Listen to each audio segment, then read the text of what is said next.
Responsable sa pagpatay sa 2 taong gulang na bata sa Concepcion, Tarlac, isang menor de edad. Nakaalerto si Joan Ponsoy ng GMA Regional TV 1 North Central Luzon.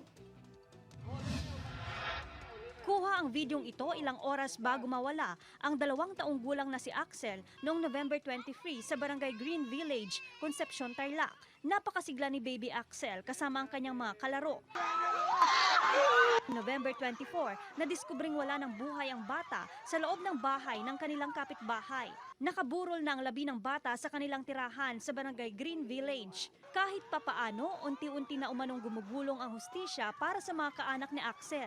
Nakalma na po ng konti ng madam, pero hindi pa po kasi tapos yung kaso kaya hindi pa kami satisfied lahat. Justisya lang talagang katapat nito dahil hindi gawain ng tao to.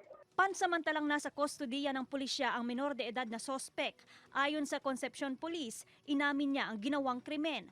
Nag-alok daw ang sospek ng bola at lollipop sa bata, kaya siya sumama sa bahay ng sospek. Tinakpan daw niya ng damit na tela yung mukha ng bata. Sa kanya hiniga sa simento dun sa sala dahil nagpapalag yung bata.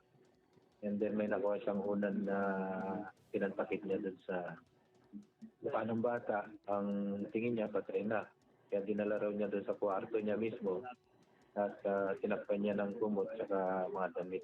Lumalabas sa investigasyon na nag-ugat ang krimen sa matagal na umanong away ng sospek at ina ni Axel dahil umano sa pagpo-post sa social media ng paninirang puri ng minor de edad na sospek sa ina ni Axel. Murder po yung ikakaso namin kasi talagang pinlano po niya na patayin yung bata. And then siguro pag inquest sa kanya, bahala yung prosecutor kung i-commit siya sa DSWD facility or paano yung decision nila. Mula sa GMA Regional TV 1 North Central Luzon, Joan Ponsoy, nagbabalita para sa GMA Integrated News.